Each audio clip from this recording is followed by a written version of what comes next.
If any man seeks for greatness, let him forget greatness and ask for truth, and he'll find both. You see, you can cut away all the confusion and complications, nagging worries and vague half-formed fears by returning to the great truths, the great laws, the great verities on which all success, all accomplishment, in which the whole world is built. Drive down any street in the country, any street in any neighborhood or farm community, any street at all, and you can quickly see what the people on that street are doing for the good of the community by observing what the community is doing for them. Have you ever looked at it that way?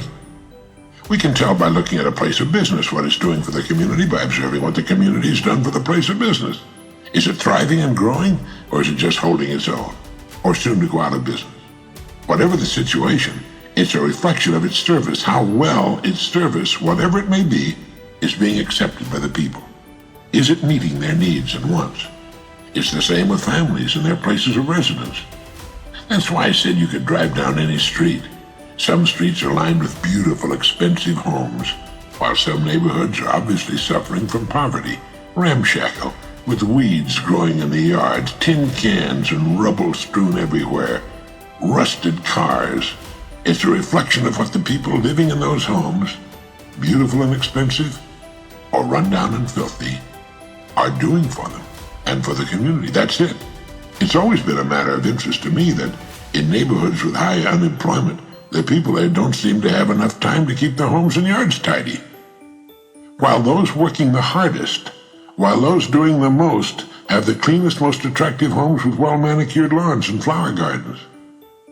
Environment is a mirror of the people in that neighborhood. Change the people, and the environment will change accordingly. It reminds me of the old saying, "What you are speaks so loudly, I can't hear what you're saying." One day a man was watching a professional football game on television. His 5-year-old son kept bothering him, so he took a page of the Sunday paper with a full-page airline ad on it showing a picture of the world, the planet Earth as seen from space. He tore the page up into a dozen pieces and gave them to his son. He said, "Here, put this together with this cellophane tape and show Daddy how smart you are." Then he went back to watching his football game. Well, in a surprisingly short time, the youngster had the picture all taped back together. It wasn't very neat, but it was a very good job indeed for one so young. "Hey, that's amazing," the father said. "How did you put that world together so quickly?" And the little boy said, "There was a picture of a man on the other side. I just put the man together, and then the world was all together." The youngster was no doubt surprised by the big warm hug he got. "That's right, son," the father said. "When the man's all together, his world is all together too." Being together is understanding how things work. Working hard won't do it. That isn't enough. We have to work intelligently. How often have we heard someone say, "My father worked hard all his life but never had anything to show for it"? It's another way of saying, "My father, may he rest in peace, never quite figured out how things work. He worked hard all his life, but it was a job with very limited service." Or in another case, it goes like this. "My father was a very bright person, but he kept jumping from one thing to another. He was always looking for the pot of gold at the end of the rainbow, but he never stayed with one thing long enough to work it out." Succeeding takes time. It takes dedication, 100% commitment and creative thought. We must keep asking ourselves, how can I broaden my service and by so doing, increase my harvest, my rewards? All right, how can we correct the situation?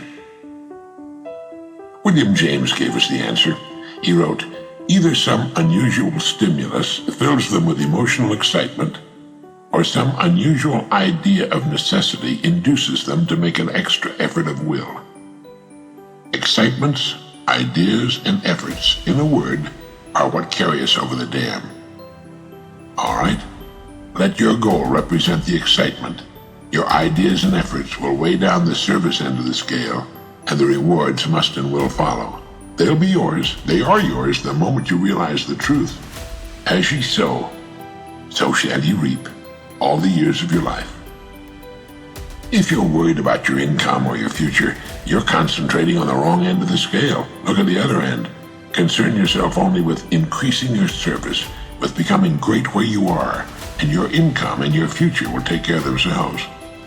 Don't be the person sitting in front of that empty fireplace and asking for heat. You're asking for the impossible. Pile in the wood first, and the heat will come as a result. Next time you're off by yourself in a quiet place, contemplate your plot of ground, your life, and begin to sow the seeds which will yield you a rich and abundant harvest. In William James' essay on vital reserves, he wrote, "Compared with what we ought to be, we're only half awake. Our fires are damped, our drafts are checked. We're making use of only a small part of our possible mental and physical resources." Stating the thing broadly, he went on to write, "The human individual thus lives usually far within his limits. He possesses powers of various sorts which he habitually fails to use. He energizes below his maximum, and he behaves below his optimum."